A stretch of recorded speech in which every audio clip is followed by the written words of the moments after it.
Commander Vostar flicked all 4 of his eye stalks in disgust as he stared at the transmission monitor.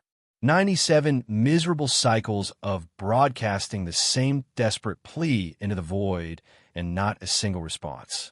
Not one. Any changes, communications officer? Vostar asked, knowing the answer before the words left his mouth. Luna, the youngest member of his skeleton crew, swiveled her chair toward him. Her scales had lost their vibrant purple sheen months ago, a common symptom of prolonged isolation and stress among Calvarians. Nothing, Commander, she replied with a tired sigh. Just the usual cosmic background radiation and random stellar chatter. She paused, then added with unmistakable sarcasm, "Should I prepare for another thrilling day of absolute silence, sir?" Vostar didn't reprimand her. What was the point? They were the last functional command vessel of the once mighty Calvarian Empire. Their civilization had spanned 27 star systems at its peak. Now, they were down to a handful of emergency outposts, and this ship, the Eternal Vigilance, broadcasting a plea for help that nobody seemed interested in answering. "Keep monitoring," he said flatly. "The Council believes someone will respond eventually." "The Council?" Luna snorted. 6 old Calvarians hiding in a bunker on what remains of our homeworld, pretending they still rule an empire. With all due respect, Commander, they are delusional. They're all we have left, Luna, Vostar reminded her. And technically, they still outrank me. So we keep broadcasting. The ship's medical officer, Dr. Rez Khan, entered the bridge with a data pad in hand. His face tentacles were drooping, never a good sign. "Commander, I have the latest health assessments," he announced grimly. "Our crew's immune systems continue to deteriorate. The radiation from the quantum plague is affecting us despite our shielding. At this rate, we have perhaps 3 more months before critical systems start failing." "Biological or mechanical?" asked Vostar. "Both," replied Rez Khan flatly. "The quantum plague, that's what had reduced the mighty Calvarian Empire to this sorry state. Their enemies, the Vex Consortium, had unleashed a weapon unlike anything seen before in the galaxy. A self-replicating quantum virus that corrupted both organic cells and computer systems simultaneously. It spread faster than they could contain it, decimating planetary defenses, infrastructure, and populations alike. So, 3 months before we join the rest of our species in oblivion. Fantastic. Vostar's secondary heart fluttered with anxiety. "Any suggestions, Doctor? Perhaps a new and exciting way to pass the time while we await our inevitable extinction." Dr. Rez Khan's face tentacles curled slightly, the Calvarian equivalent of a sad smile. "I have increased the nutrient density in the food synthesizers. Might help slow the cellular degradation. And I have authorized an extra ration of mood stabilizers for anyone who wants them, drugging ourselves into blissful ignorance." "How fitting for the end of our civilization," Vostar muttered. The ship's tactical officer, Grell Dav, who had been quietly monitoring his station, suddenly straightened up. "Commander, I'm detecting an incoming transmission." The entire bridge crew froze. "What? From where?" Vostar demanded, not daring to hope. "Unknown origin, sir. It's faint. That can't be right." Grell frantically adjusted his instruments. "It's coming from the 3rd planet of a yellow star system in Sector 873. That's a primitive region. We have never established contact there." Luna rushed to her communications panel, confirming. "Commander, the signal is crude, but definitely responding to our distress beacon. They have deciphered our mathematical greeting sequence and are responding in kind. Plus, something else." Vostar's hearts were racing now. "Put it on the main display." The large view screen at the front of the bridge flickered to life.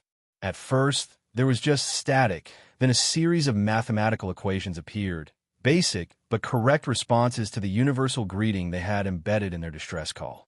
Then, something unexpected, crude visual representations of bipedal beings, audio frequencies that presumably represented speech, and simple pictograms showing what appeared to be an extended hand or limb. "They're offering help," Luna whispered in disbelief. "Whoever they are, They understood our message, and they are offering help. Can we determine what species this is? Vostar asked, feeling a flicker of hope for the first time in years. Grell consulted the ship's database. Based on the star system coordinates and the visual data, they appear to be from a planet called Earth. Species designation: humans. Humans? Dr. Rezkin frowned. I have never heard of them. That's because they are nowhere in our records, Grell replied. According to our last galactic census before the fall, they were a pre-FTL civilization, barely spacefaring at all. They shouldn't be capable of receiving our transmission, let alone decoding it. Vostar stared at the screen, watching as more mathematical sequences and crude images appeared. Well, they did, and they're responding. Luna, establish a communication protocol. Adapt to their language parameters, if possible. Working on it, Commander, she replied, her scales regaining a hint of their former luster as excitement replaced despair. Their language structures are unusual, but not incomprehensible. I'm feeding their transmission data through our linguistic analysis systems. For the next several hours, the bridge crew worked feverishly to establish meaningful communication with the humans. It was painstaking work, building a common language from mathematical principles and basic concepts, but gradually, words began to replace equations. Commander, Luna called out eventually, I believe we can attempt direct communication now. Our systems have assembled enough of their primary language to form coherent sentences. Vostar straightened his uniform and moved to the central position on the bridge. On screen, then, let's meet these humans. The view screen flickered again, and this time a face appeared. It was a human face, pinkish-tan skin, two forward-facing eyes, a small protruding nose, and a mouth full of flat white teeth. The human had a covering of dark fur on top of its head and appeared to be wearing some kind of uniform. Greetings, Vessel Eternal Vigilance, the human said, its mouth moving in sync with the translated words coming through the ship's speakers. I am Admiral Tanya Ozawa of the United Earth Space Command. We received your distress signal and have been working to understand it. Are you in need of assistance? Vostar was momentarily speechless. After 97 cycles of broadcasting into the void, after watching his civilization crumble, after resigning himself to extinction, a response from a species they'd never even encountered before. Yes, he finally managed to say. Yes, we need assistance. I am Commander Vostar of what remains of the Calvarian Empire. Our civilization has been devastated by a quantum plague. We are the last. Admiral Ozawa's expression changed subtly, her features softening in what Vostar's translator suggested was sympathy. I understand, Commander. Can you share details about this plague? Our scientists may be able to help. Dr. Rezkin stepped forward. The quantum plague operates on both biological and technological levels simultaneously. It corrupts organic cells and rewrites computer systems. It's beyond our ability to counter. The human admiral nodded. We have encountered something similar in our recent exploration efforts. Not as advanced as what you describe, but enough that our scientists have developed some novel approaches. We'd like to send a delegation to your vessel, if you will provide coordinates and docking protocols. Vostar exchanged glances with his officers. Could it really be this simple? After years of desperation, would their salvation come from a species they'd never even known existed? Admiral, Vostar said cautiously, while we appreciate your offer, I must ask, why would you help us? You know nothing about our civilization or our history. For all you know, we could be lying about our situation. Admiral Ozawa smiled. Commander, when someone calls for help, we answer. That's what humans do. Besides, she added with a slight smirk, we are curious by nature. The opportunity to meet a new spacefaring civilization and potentially save them from extinction? We couldn't possibly pass that up. Curious, indeed, muttered Grell Devi, not entirely convinced. If I may ask, Luna interjected, how did a pre-FTL civilization like yours even receive our transmission? Our records indicated your species had barely reached your own moon. Admiral Ozawa laughed. Your records are about 70 Earth years out of date, officer. We developed FTL travel about 30 years ago. I've been exploring ever since. Not widely, We are still newcomers to the galactic community, but enough to have established a few outposts. One of our deep space listening posts caught your signal. Took us a while to decode it, but once we did, well, here we are. Here you are, Vostar repeated, still somewhat dazed by this turn of events. Very well, Admiral. We accept your offer of assistance. I'm transmitting our coordinates and docking specifications now. Excellent, replied Ozawa. We will dispatch our fastest vessel immediately. Expect us within 72 hours. Ozawa out. As the transmission ended, the bridge fell silent. Do we trust them? Grell DAV finally asked. Do we have a choice? Countered Dr. Rez Kansas. We are dying, both individually and as a species. If there's even a chance these humans can help. Vostar raised a hand to silence the debate. We proceed with caution, but yes, we accept their help. Luna, continue analyzing their language and cultural data. Grell DAV, run a full scan of our defensive systems, just in case.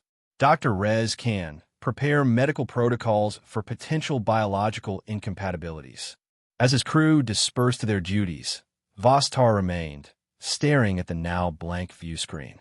The humans, a species unknown to the mighty Calvarian Empire at its height. Who would have thought? Exactly 70 hours later, alarms blared across the Eternal Vigilance. Commander to the bridge. Luna's voice rang through the intercom. Unknown vessel approaching at high velocity. Vostar rushed from his quarters to the command center. Report. A ship just dropped out of what appears to be some form of FTL, Grell announced, sounding both impressed and concerned. Their technology is unusual, not like anything in our database. On screen, order Vostar. The view screen activated to show a sleek vessel approaching. It was smaller than the Eternal Vigilance, but had an elegant, purposeful design, smooth curves, and glowing blue propulsion systems. They are hailing us, Luna reported. Answer it. Admiral Ozawa's face appeared once more. Commander Vostar, the USS Prometheus has arrived as promised. Request permission to dock. Permission granted, Admiral. We are grateful for your prompt arrival. We move quickly when lives are at stake. Docking in 10 minutes. Ozawa out. The bridge crew watched in silence as the human vessel maneuvered alongside their much larger ship. Their piloting skills are impressive, noted Grell DeVee reluctantly. Let's hope their medical and technological skills are equally so, Dr. Rezkin replied. Vostar led a small delegation to the docking bay. As the airlock cycled open, he found himself holding all 4 breath sacks in anticipation. The doors slid apart to reveal Admiral Ozawa in person, flanked by several other humans in different colored uniforms. Commander Vostar, she said, stepping forward and pressing her right hand to her chest in what appeared to be a formal greeting. Thank you for allowing us aboard. May I introduce Dr. Leo Patel, our chief xenobiologist, and Professor Jun Tada, our quantum systems specialist. The 2 named humans stepped forward, studying the Calvarians with unconcealed fascination. Extraordinary, murmured Dr. Patel. Quadruple respiratory system, exoskeletal plating over vital organs, and multiple eye stalks for omnidirectional vision. Absolutely remarkable evolutionary adaptations. And their ship, added Professor Tada, gazing around the docking bay. The quantum entanglement architecture is generations beyond what we have achieved, even in their damaged state. Admiral Ozawa cleared her throat. My colleagues are rather enthusiastic about new discoveries, Commander. Please forgive their directness. No offense taken, Admiral, replied Vostar, finding himself somewhat amused by the human's barely contained excitement. We were once explorers, too. Before. He gestured vaguely, indicating their current dire circumstances. And you will be again, Ozawa said firmly. Now, shall we get to work? We have brought equipment and personnel to begin analyzing this quantum plague. Of course. Dr. Rezkin will escort your medical team to our laboratories, and I will personally show you to our command center. As they walked through the corridors of the Eternal Vigilance, Vostar couldn't help but notice how the humans examined everything with intense curiosity. They asked questions constantly about Calvarian biology technology, history, culture. Their enthusiasm was almost overwhelming after years of grim resignation among his own crew. "Your ship is amazing," Admiral Ozawa commented as they entered the main corridor. "Even in its current condition, it's clearly the product of an advanced civilization." "It was one of our finest vessels," Vostar replied, feeling a mix of pride and sorrow. "Now, it's essentially a floating mausoleum for a dying species. Not if we have anything to say about it," Ozawa countered firmly. When they reached the bridge, the human specialists immediately set to work, interfacing their equipment with Calvarian systems, taking readings, consulting with Vostar's crew. There was an energy and purposefulness to their actions that seemed to infect the Calvarians themselves. Vostar noticed his officers standing straighter, moving with more vigor than they had in months. Hours passed as the humans worked. Eventually, Professor Tada approached Vostar and Admiral Ozawa, who were discussing the history of the Calvarian-Vex conflict. "Commander, Admiral," he said, his expression serious but not defeated, "I believe we have identified the fundamental mechanism of the quantum plague. It's brilliant in a terrible way. It creates a self-sustaining feedback loop between biological neural networks and computational systems." "Can you stop it?" Vostar asked, barely daring to hope. Professor Tada smiled. "Better. We think we can reverse it." For the first time in 97 cycles, Commander Vostar allowed himself to believe that perhaps, just perhaps, this wasn't the end of the Calvarian people after all. "Reverse it," Vostar repeated, his voice cracking with emotion. "Not just stop it, but reverse the damage already done." Professor Tada nodded, his eyes bright with the thrill of scientific discovery. "The quantum plague is sophisticated, but it has a fundamental flaw. It relies on predictable quantum entanglement patterns to propagate. We have developed countermeasures for similar, though less advanced, systems during our early quantum computing experiments." Dr. Patel joined them, holding a datapad filled with biological scans of the Calvarian crew. "The biological component is trickier, but not impossible. Your species has remarkable cellular regeneration capabilities, Commander. If we can purge the quantum infection, your natural healing processes should restore most function." Admiral Ozawa placed a hand on Vostar's shoulder, a gesture the translation software identified as reassurance. "We will need to work quickly. Professor Tada estimates we have about 3 weeks to implement a solution before the damage becomes irreversible." 3 weeks. After years of slow decline, now they had a deadline. Vostar felt his secondary heart flutter again, but this time with anticipation rather than dread. "Whatever resources we have are at your disposal," he declared.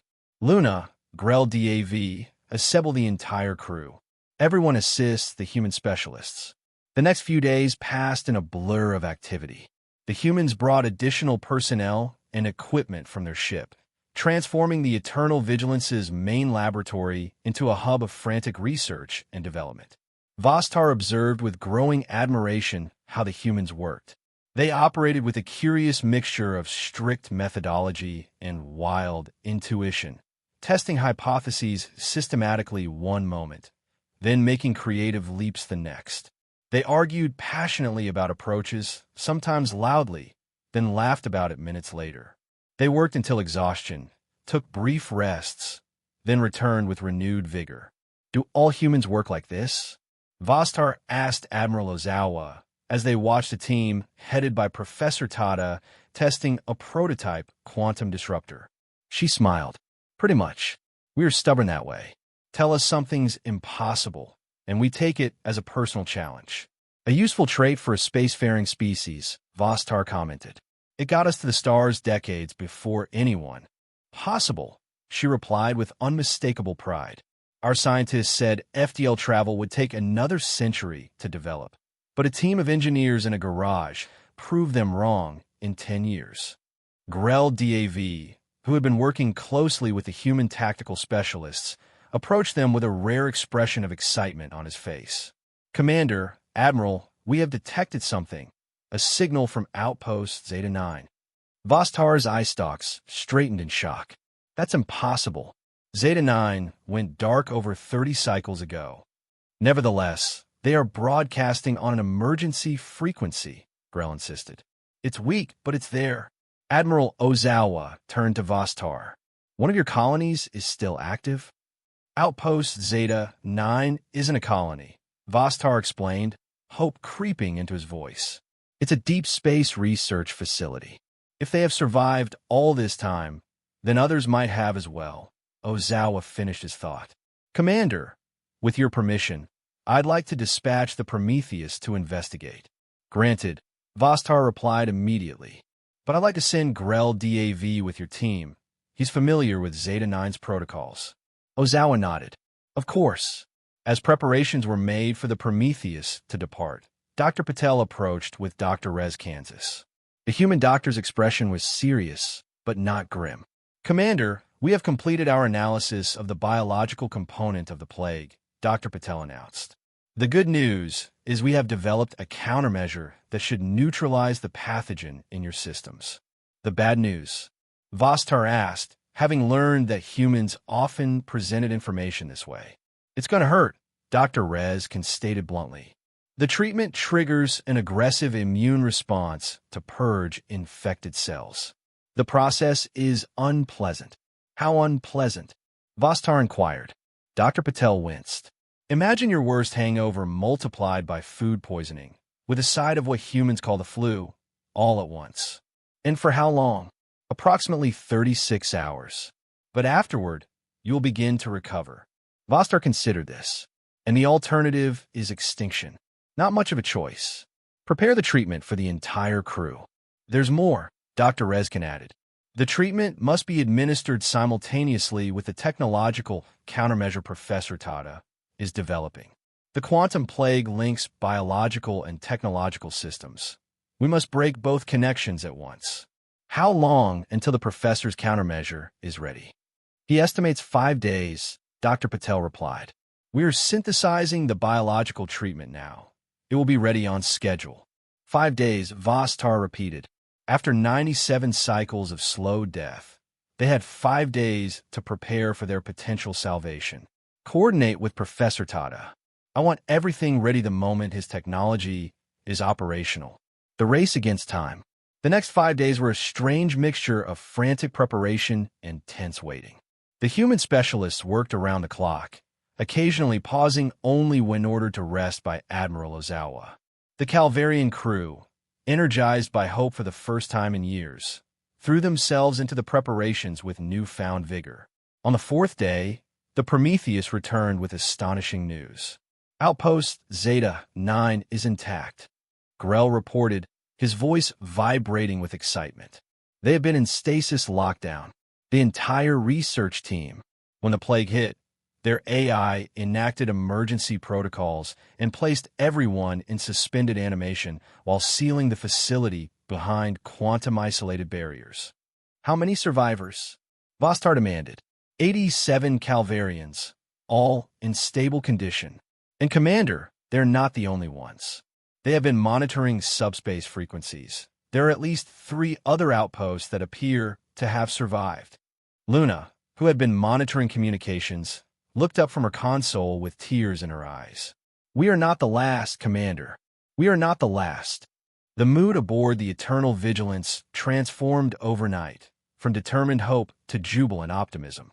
The knowledge that there were other Calvarian survivors, potentially hundreds, changed everything.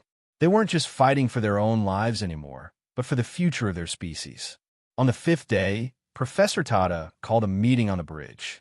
The quantum disruptor is ready, he announced without preamble.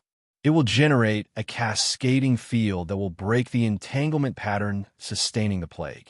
Combined with Dr. Patel's treatment, it should eliminate the infection completely. Should? Vostar questioned. Professor Tada smiled ruefully. In science, Commander, we never claim absolute certainty. But our simulations give us a 94.3% probability of success. Better odds than we've had in years, Dr. Rez noted dryly. There's one complication, Professor Tada continued. The disruptor must be positioned at the central processor core of your ship to maximize effectiveness. However, that area has the highest concentration of the plague. Whoever activates it will receive a massive dose of quantum radiation. A heavy silence fell over the bridge. I will do it, Vostar said immediately. No, Commander, Admiral Ozawa countered. One of our team will handle this. We have radiation protection technology that your people don't. With respect, Admiral, Vostar replied firmly. This is my ship and my responsibility. Besides, your protection may not work against quantum radiation. He's right, Professor Tada admitted reluctantly. Our shielding isn't designed for this specific type of radiation. It would offer some protection, but not enough to prevent serious exposure. Then I volunteer. Luna spoke up suddenly. I'm the youngest and strongest. My chances of surviving the radiation are better than anyone else's. Absolutely not, Vostar stated firmly. I won't send anyone where I wouldn't go myself. Perhaps no one needs to go, Dr. Patel interjected. Could we modify one of your maintenance drones to activate the disruptor? Grell shook his head. The plague has infected all autonomous systems. Any drone would be corrupted before reaching the core. What about remote activation? Suggested one of the human engineers. The core is shielded, Grell explained. Any remote signal would be blocked or corrupted. A tense debate ensued, with various suggestions proposed and dismissed. Finally, Admiral Ozawa raised her hand for silence. I have a proposal, she said. A joint team. One human, one Calvarian. The human's partial immunity to the quantum effects combined with the Calvarian's knowledge of the ship systems. Together, they'd have the best chance of success. Vostar considered this. Who would you suggest from your crew, Admiral? Myself, she replied without hesitation. I can't ask that of you. You are not asking, Commander. I'm volunteering. Vostar studied the human admiral, seeing the determination in her eyes. Very well. And for my crew, I will go. Commander, Grell, DAV objected. We need you to coordinate the recovery efforts after the plague is neutralized. The other outposts will need leadership. Grell is right, Luna added. I should go. My communications expertise might be useful if we need to establish a link from inside the core. After further discussion, it was agreed. Admiral Ozawa and Luna would take the disruptor to the core, while everyone else prepared for the biological treatment. The desperate mission to the core. The next morning, preparations were complete. The entire crew gathered in the main medical bay to receive Dr. Patel's treatment. Admiral Ozawa and Luna stood ready at the entrance to the maintenance shaft that would lead them to the core. The timing must be precise, Professor Tada reminded them. The disruptor must be activated exactly 90 seconds after the biological treatment is administered. We understand, Admiral Ozawa confirmed. She turned to Luna. Ready.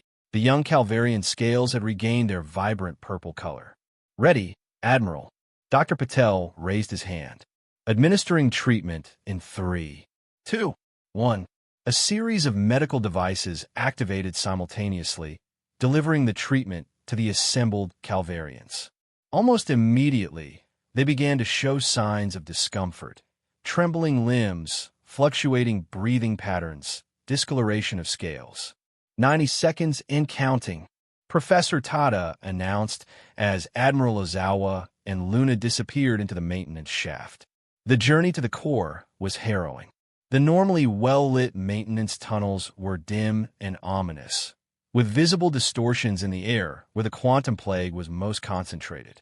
Admiral Ozawa's radiation monitor beeped with increasing frequency as they descended deeper into the ship. Your species is remarkably resilient, Ozawa commented as they crawled through a narrow section. Most would have given up long ago. Not unlike humans, Luna replied, answering a distress call from unknown aliens. Most species would have ignored it or reported it to their military. Ozawa laughed. We did report it to our military. That's why I'm here. But you are right. Curiosity is our defining trait. That and stubbornness. Good traits to have, Luna said as they reached the final door before the core. We are here. The core chamber was a spherical room dominated by a pulsating crystalline structure, the quantum processor that controlled the Eternal Vigilance's major systems.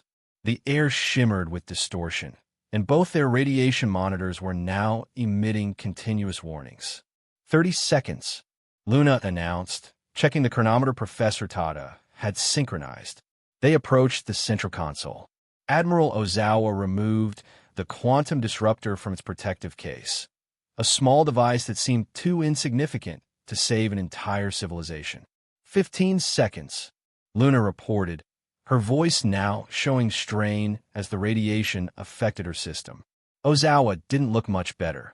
Her skin had paled and beads of sweat dotted her forehead. She positioned the disruptor on the designated interface point. 5 seconds, Luna counted. 4, 3, 2, 1. Now, Admiral Ozawa activated the device. For a moment, nothing seemed to happen.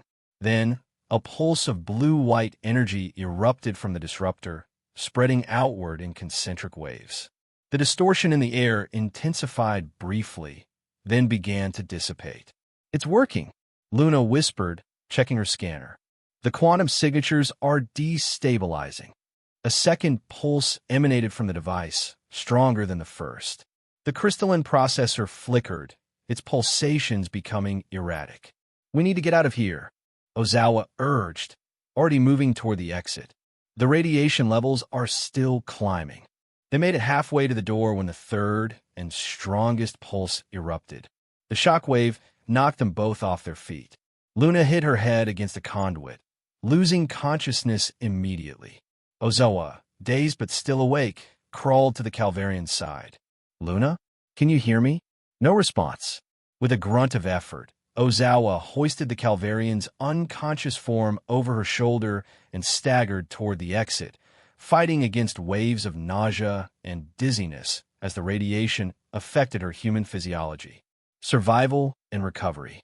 Throughout the eternal vigilance, the effects of the combined treatment were immediate and dramatic. The Calvarians suffered as predicted.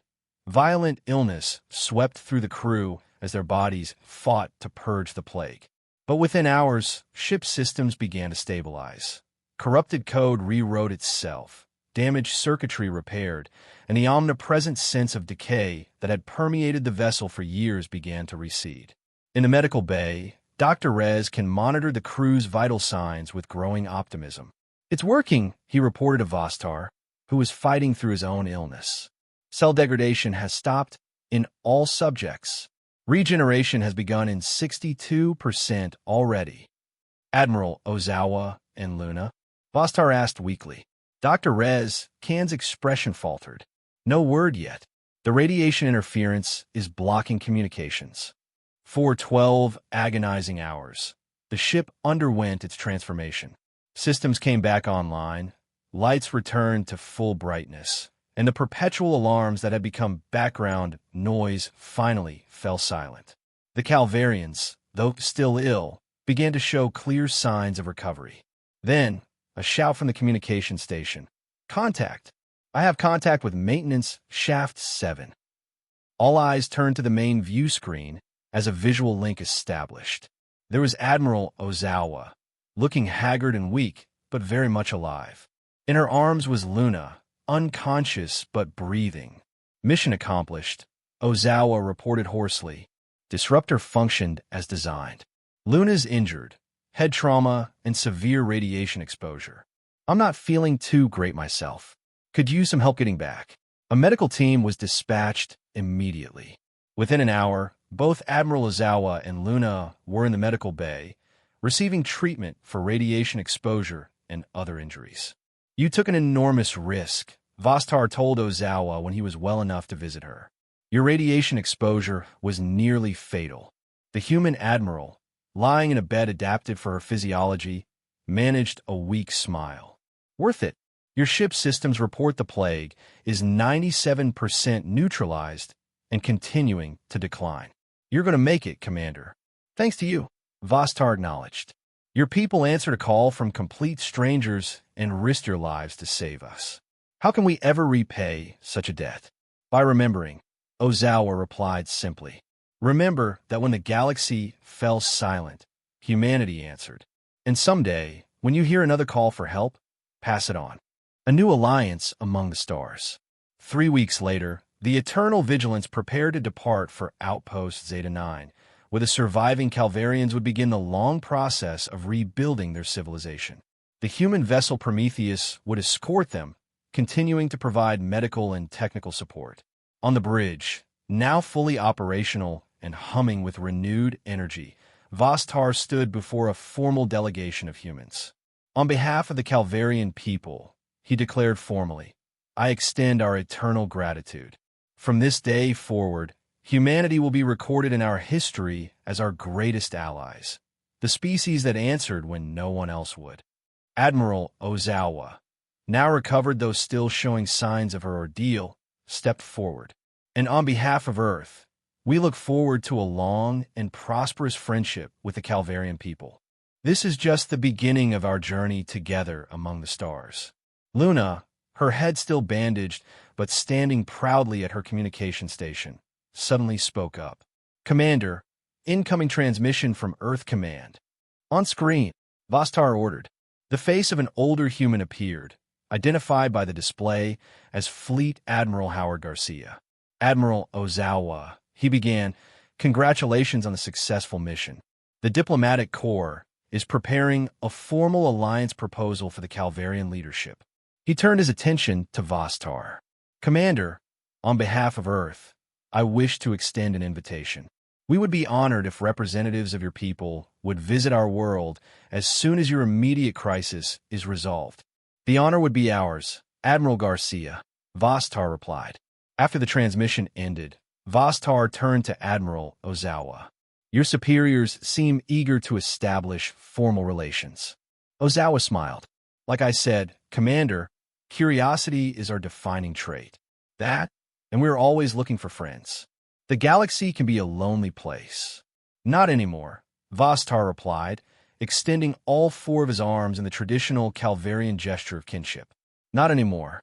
As the Eternal Vigilance prepared to jump to FTL, Vostar gazed at the starfield on the main view screen. For 97 cycles, those stars had represented only emptiness and silence. Now, they promised connection, recovery, and hope. All because a species they'd never met had decided to answer a desperate message from the stars. Humans. Who would have thought?